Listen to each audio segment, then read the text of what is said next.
Just a quick look at the headlines in any given day. It'll give you the idea that the world has gone mad. Welcome to a special Skywatch TV update, Monday, February 15th, 2016.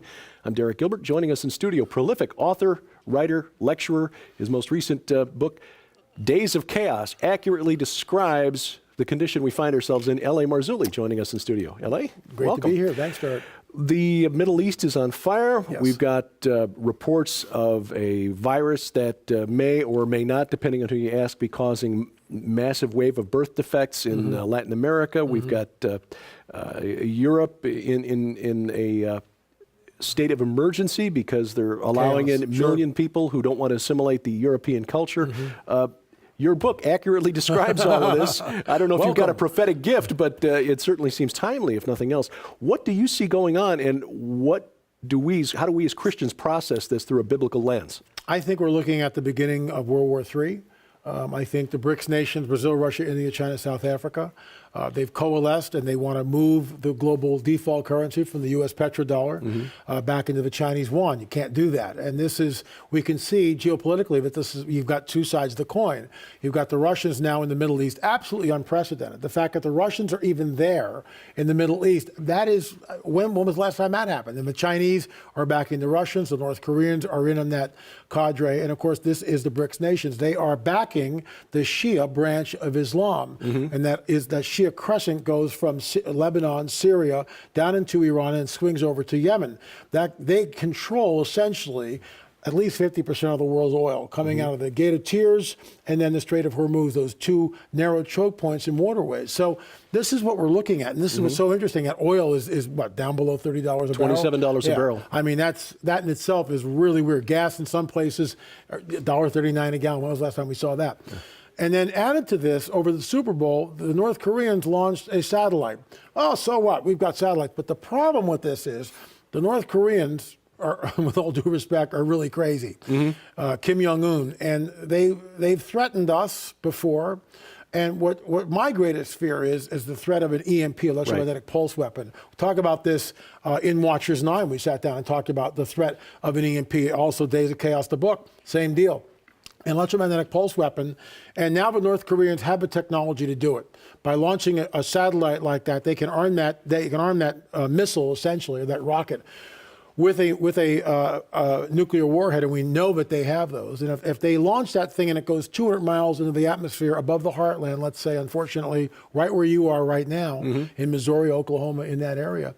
That sends out an electromagnetic pulse. That short circuits everything electrical. Anything with an on-off switch ceases to work. People don't understand the severity of what this would cause. I mean, millions, if it's in the wintertime, millions will die. Your car doesn't start the next morning. And this catastrophe has a cascading event.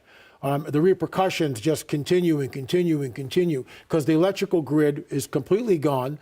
Nothing works. And we're basically back pre-industrial revolution times. And that's my greatest fear. But combined with that, you've got this whole financial collapse. I mean, just this week, just a couple of days ago, right? This whole stock market thing, and everybody's running into gold. I think gold shot up $68 in one day or something. Silver, which is being manipulated for decades now, went up like 50 cents. Woo!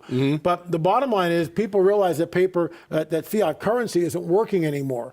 And then the fact that you've got the BRICS nations, Brazil, Russia, India, China, South Africa, trying to move the Chinese yuan as the default currency. Right.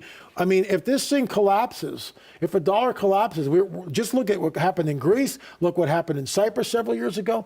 It's just unbelievable. And, look, when you get an incident like Katrina, we see that the heart of man is deceitfully wicked. I know people don't like to hear that, but it's true. Katrina comes, and what happens? The rise of lawlessness. There's a whole chapter in Days of Chaos talking about the rise of lawlessness. When there's such a thin veneer of civility that separates us from utter chaos, and this is why the book and the DVD are called The Days of Chaos. Everywhere I look, this is what I see. And yet, in the midst of all the chaos, like in Iran, like we talked about in an upcoming show, there's like a revival there. Thousands, tens of thousands of Muslims are changing and becoming Christians. They're becoming born again by the Spirit of a living God, and that's exciting. So I think that we're in this window of time, and I know people have, banging the end time drum here, but I really believe that the King is going to return soon. We are a window of time that is unlike any other.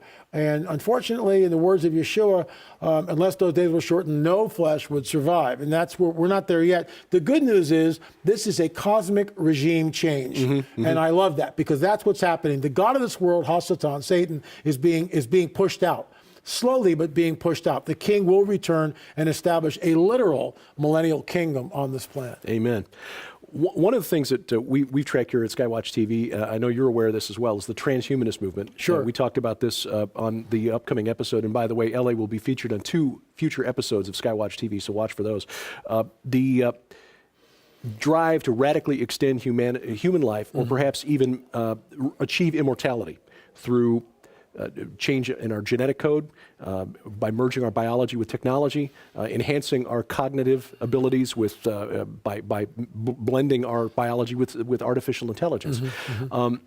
We're also seeing a drive to interconnect everything, the Internet of Things. LED light bulbs are produced with a circuit board, so they can wirelessly connect. Not all of them do, but they're all produced with them. I have some of those. Yeah, they change the color when you. Yeah. What they don't tell you though is that your light bulb, your smart meter on the outside of the house, are leaking password information, and of course this information is being gathered and collected by the rising technocracy to control. And all about control. properly balanced productivity and consumption for our own benefit, of course. But this is also part of that drive that we see in prophecy, that without the mark, that we won't be allowed to buy or sell. It's and it'll be justified to us as proper distribution of resources.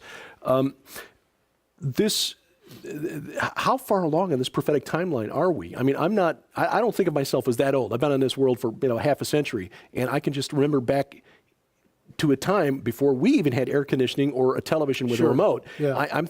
My grandchildren, are they ever going to see the world in the form that we know it now? Well, everything is moving. It's accelerating, and that acceleration is it's exponential. I mean, every 6 months, the technology is changing. Knowledge is increasing. Interestingly enough, it ties back into the biblical prophetic narrative, which states, in the latter days, seal up the word, book of Daniel, seal up the words in this book. In the latter days, the end times, men will run to and fro over the face of the earth. And you look at that, you go, that's preposterous. And yet, we've got planes and supersonic planes and satellites and everything else. We've got, with the internet and the connectivity that we have through that, we see when the Fukushima earthquake happens, 9.1, we watch the tidal wave come in. We watch that in real time. Real time. We just, munching the popcorn. Oh, look, that guy didn't make it. I mean, but that's where we are as a culture. And then knowledge will increase. And we are here. If this isn't it, I'll shave my head and become a Buddhist. I mean, I say that, tongue in cheek. The signs are here. And it's all firing on all 8 cylinders. And what bothers me is there's sections of Christendom which won't even look at the biblical prophetic narrative. And yet we know that at least 1/3 of the Bible is prophetic in nature. And yet, I've been to churches, and some of those churches for years, and tithe there and work there, not a word about prophecy. And yet when we see happening over in the Middle East, specifically around Israel, we see the rise of anti-Semitism. That in itself is unprecedented. I haven't seen this since what happened right around in the 30s with Hitler. The rise of Semitism, it's a global, and that, in my opinion, is being fueled by a supernatural power. A supernatural force is behind the virulent anti-Semitism, which has become a global phenomenon, in my opinion. At the beginning of the year, there was an article published in the New York Times about the gentleman who was in charge, the general in charge of our operations in the Middle East, General Nagata, who said that we can't get a handle, we can't understand what is motivating the Islamic State. We can't get a handle on it. And they brought together a think tank, which included experts in social media and in marketing, college marketing professors, to try to understand how the branding strategy of the Islamic State was attracting followers. From all over the world, by the way. From all over the world. Yeah. Why do you think our government apparently has such a difficult time, and Western governments in general, have such a difficult time understanding what the Islamic State is about and what motivates it? I think that's a great question, and I'm sort of mystified. I think that it's a liberal ideology, which somehow really doesn't really look at what the problem is. And I mean, it's just so obvious that the ideology of Islam is not going to go away.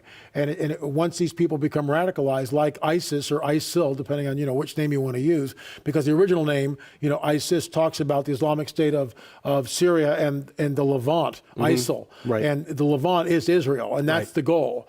The Muslim Brotherhood, the same thing. That's the goal. And it amazes me how they have to have a think tank. All one needs to do is just look at what these people are saying. Look what Safwat Higazi is saying, this fiery imam from the Muslim Brotherhood, when Morsi was running. We will set up a caliphate, and the capital of that caliphate will be in Jerusalem. And he states it emphatically. I mean, no, he's not trying to, pussyfoot around the thing. I mean, he's just like, the caliphate, the capital of the caliphate will be Jerusalem. Same thing with the Iranians. They talk about, getting Tel Aviv, eradicating the Jews. ISIS, the same thing. I mean, it's radical Islam and the jihadis have one goal, and that is world domination through some sort of a caliphate. What's interesting, the Saudis are trying to establish a caliphate by creating madrasas and funding and giving millions of dollars to our universities to start courses on Islamic studies. And they come in the back door that way. The Iranians are doing the same thing with their proxy, and certainly in Lebanon, certainly in Syria, and now in Yemen.